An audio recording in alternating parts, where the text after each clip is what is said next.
Hi friends, welcome to அக்ஷயா.com. இன்றைக்கி இந்த வீடியோவில் ரொம்ப சூப்பரான நல்ல காரசாரமான ஒரு டிஃப்ரெண்ட்டான சுவையில் ஈஸியான சைடிஷ் ரெசிபி.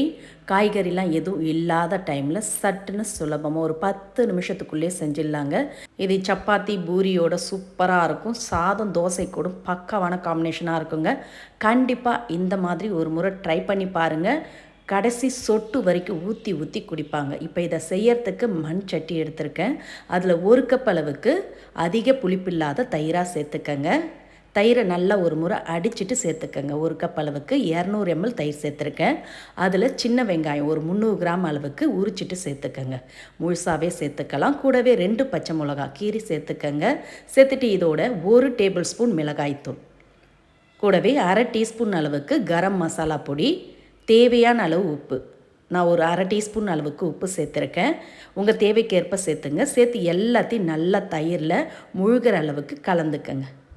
வெங்காயம் நல்லா தயிரில் முழுகி அப்படியே ஒரு 5 நிமிஷம் ஊறட்டும். 5லேருந்து 8 நிமிஷம் ஊறினா கூட நல்லாயிருக்கும்.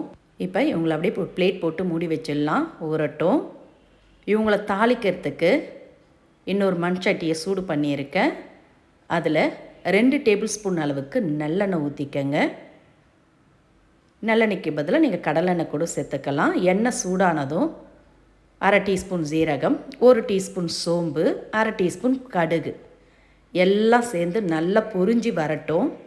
இது மாதிரி பொரிஞ்சு வந்த பிறகு இதில் 6 பூண்டு பல்ல பொடியாக கட் பண்ணி சேர்த்துக்கங்க. உரிச்சு எடுத்த பூண்டை பொடியாக கட் பண்ணி சேர்த்துட்டு கொஞ்சம் ஃப்ரெஷ்ஷான கருவேப்பிலையும் சேர்த்து நல்லா பூண்டு செவந்து வர அளவுக்கு வதக்கிக்கங்க. இந்த அளவுக்கு பூண்டு நல்லா வதங்கி வந்ததும் இதோட ஒரு மீடியம் சைஸ் பெரிய வெங்காயத்தை பொடியாக கட் பண்ணி சேர்த்துக்கங்க.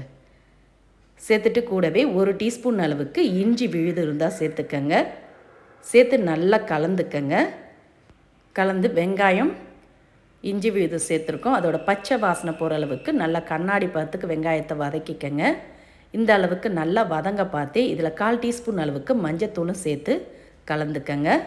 இப்போ இதில் நம்ம தயிரில் ஊற வச்ச வெங்காயத்தை எல்லாத்தையும் சேர்த்துக்கங்க.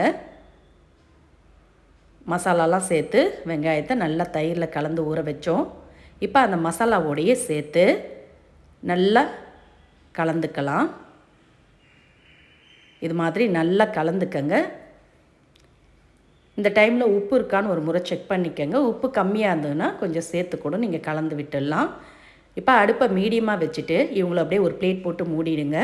ஒரு 4லேருந்து 5 நிமிஷம் அப்படியே குக் ஆகட்டும்.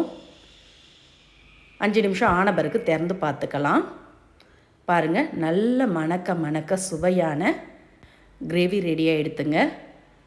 அவ்வளோதான். நம்ம மூடி வச்சதுலே பச்சை மிளகா வெங்காயம் எல்லாமே வெந்து நல்லா சாஃப்டாக கொஞ்சம் திக்கான பதத்திலே ஆகிருக்கு. இப்போ இதில் ஃப்ரெஷ்ஷான கொத்தமல்லி இலை 1 கைப்பிடி அளவுக்கு சேர்த்து நல்லா எல்லா இடம் பரவுற மாதிரி கலந்துக்கங்க. கலந்து அடுப்பை ஆஃப் பண்ணிவிட்டு இதை அப்படியே ஒரு பவுலில் மாற்றி பரிமாறலாம். இது சப்பாத்தி, பூரி, நான், ஆப்பம், ஊத்தாப்பம் எல்லாத்தோடையும் சாப்பிட அருமையாக இருக்கும். சாதத்தோடு சேர்த்து சாப்பிட்டாலும் பிரமாதமாக இருக்குங்க. சட்டுன்னு சிம்பிளாக செய்யக்கூடிய இந்த காரசாரமான சைடிஷ் ரெசிப்பியை நீங்கள் இட்லி, தோசை, சப்பாத்தி, பூரியோடையும் சர்வ் பண்ணலாம். சுட சாதத்துக்கும் சேர்த்து சாப்பிட்லாங்க. எப்போது ஒரே மாதிரி செய்யாமல் டிஃப்ரெண்ட்டாக இந்த சுவையிலும் செஞ்சு பாருங்கள். செஞ்சு பார்த்துட்டு உங்களோட கருத்துக்களை கமெண்டில் தெரிவிங்க. இந்த ரெசிபி பிடிச்சிருந்தா வீடியோக்கு ஒரு லைக் கொடுங்க. ஃப்ரெண்ட்ஸ் அண்ட் ரிலேட்டிவோட இந்த வீடியோவை ஷேர் பண்ணுங்கள். மறக்காமல் நம்மளுடைய சேனலையும் சப்ஸ்கிரைப் பண்ணிவிடுங்க. நன்றி, வணக்கம்.